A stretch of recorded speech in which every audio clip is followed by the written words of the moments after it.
Olá, eu sou Rodolfo Luiz Tonoli, aluno de doutorado, orientado pela professora Paula Paro Costa, e eu vou apresentar nosso projeto chamado Síntese de Gestos por Voz em Agentes Virtuais.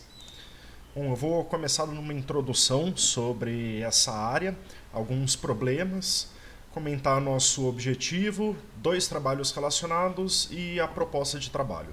Como nosso projeto encontra-se em estágio inicial, nós não temos resultados para apresentar ainda.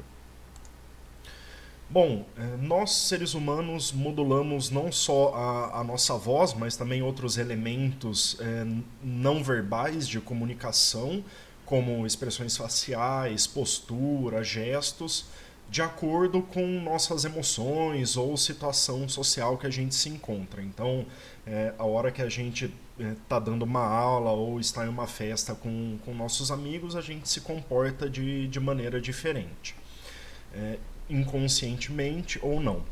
Então, quando nós estamos trabalhando com personagens ou agentes virtuais, a gente precisa também modular o comportamento desses agentes de acordo com a situação que ele se encontra. Aplicações e algumas mídias que já trabalham com personagens virtuais fazem isso. Então, um exemplo é filmes animados, certo? Que mudam o movimento, mudam os gestos dos personagens para evidenciar as emoções e personalidade desses personagens.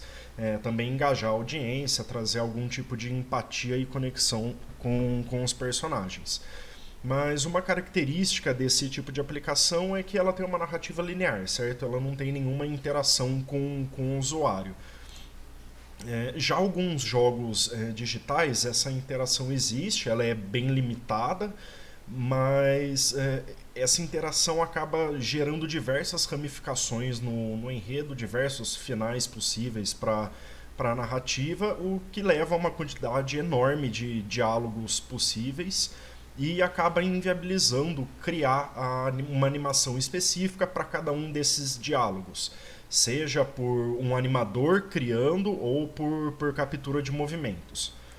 Então, dando um passo maior, assistentes virtuais possuem uma interação quase que imprevisível com usuários, e às vezes até ilimitada, e atualmente a gente já interage com chatbots, serviços de voz como a Alexa e a Siri, e uma próxima tecnologia pode ser aí um assistente virtual 3D que deverá, através de sensores quaisquer, entender o ambiente, a situação social que ele está inserido e modular não só a sua voz, mas também como o seu comportamento, os seus gestos.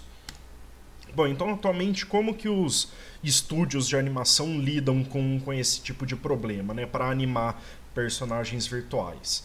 Então a gente tem um roteiro, uma série de diálogos. Então o que é feito é grava-se uma série de gestos curtos e isolados e aí constrói-se uma base de dados com esses gestos. Um script à base de regras ou um animador vai buscar alguns desses gestos, combinar eles e atrelar a um diálogo. Mas aí surgem alguns problemas, certo? Então, primeiro que ainda assim, criar essa base de dados por um animador ou utilizando captura de movimentos ou demora muito ou é muito caro. Segundo, se você quiser uma variabilidade muito grande de gestos e comportamentos, você vai começar a ter problema de armazenamento e de custo computacional, porque toda hora seu personagem vai ficar trocando de um gesto para outro, então seu script precisa ficar interpolando uma animação até a outra. E também, quando você, dado um diálogo, seu resultado vai ser sempre o mesmo comportamento. Então isso acaba tornando essa interação muito repetitiva e, por fim, muitas vezes a gente consegue perceber que a fala e o comportamento foram gravados separadamente e combinados em um terceiro momento. Então, com isso, o objetivo dessa área de síntese de gestos é criar automaticamente esses gestos para a interação de um personagem virtual, de um agente virtual, com o usuário. Grande parte dos trabalhos atualmente dessa área estão utilizando modelos de Deep Learning, mas antes de eu entrar nesses trabalhos, eu gostaria de mostrar como que os dados de animação do personagem são armazenados. Então, o que a rede está enxergando e o que ela tem que gerar. Certo? Então, vocês estão vendo aí na esquerda é a saída de uma captura de movimentos, que é um esqueleto virtual, nada mais é do que vetores que representam nossos ossos, conectados por juntas esféricas que podem rotacionar em x, y e z. E na direita é apenas o valor de rotação de todas essas juntas plotadas no eixo x. Bom, o primeiro trabalho que eu gostaria de apresentar é de Firstall e McDonald, que elas criaram uma base de dados com áudio e captura de movimentos e anotaram quando o ator está para fazer um gesto, quando ele está em repouso, iniciando ou mantendo a pose de um gesto.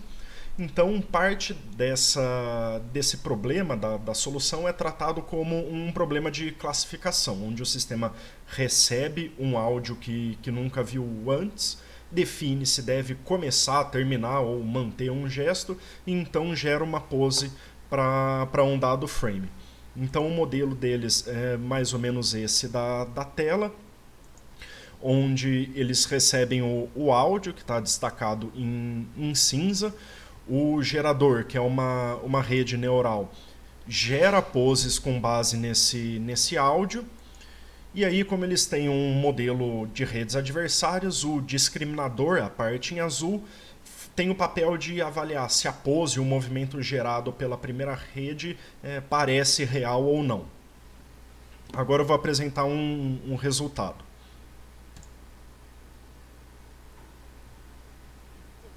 So growing up, my mother always wanted to kind of give us equal opportunities in relation to different art forms and that sort of stuff to take with us. Bom, outro trabalho que eu queria apresentar é do Alexanderson e outros, que da mesma maneira eles utilizam um modelo baseado em Deep Learning, usando uma biblioteca chamada Moglow, que já faz síntese de movimento para humanoides e quadrúpedes, principalmente para locomoção, e eles adaptaram para síntese de gestos. Então, esse modelo vai receber o áudio, gerar novas poses, e aí eles usam as poses reais, capturadas em captura de movimentos, para comparar e treinar a rede. Agora, um outro resultado desse trabalho. Time for like where they are at the moment, but they need but like they may not necessarily be good for each other in the long run, but it's all about kind of like, you know, it's just about being a stupid.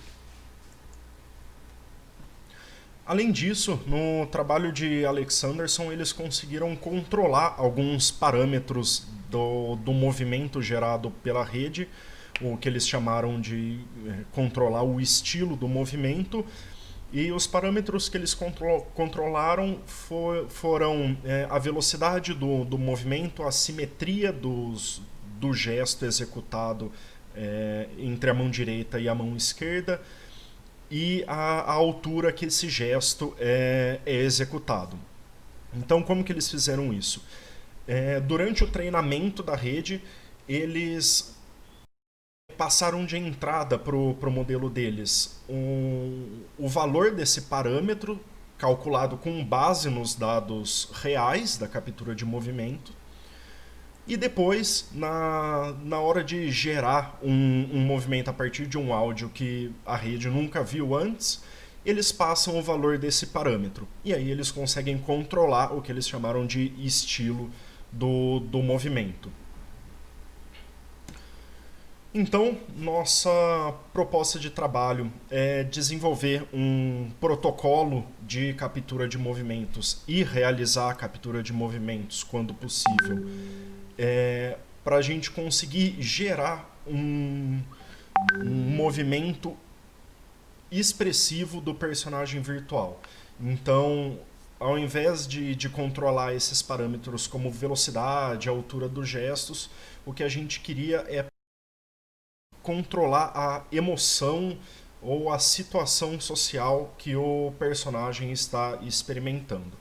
Bom, um outro passo é estabelecer um benchmark dos modelos dos trabalhos atualmente, para ver qual se encaixaria melhor na nossa proposta. Desenvolver um modelo de Deep Learning e fazer uma avaliação perceptual com seres humanos em ambiente 3D dos resultados, já que não existe um consenso aí dos pesquisadores dessa área de uma métrica numérica que consiga avaliar se o seu resultado é parecido com o real ou não. É isso, muito obrigado.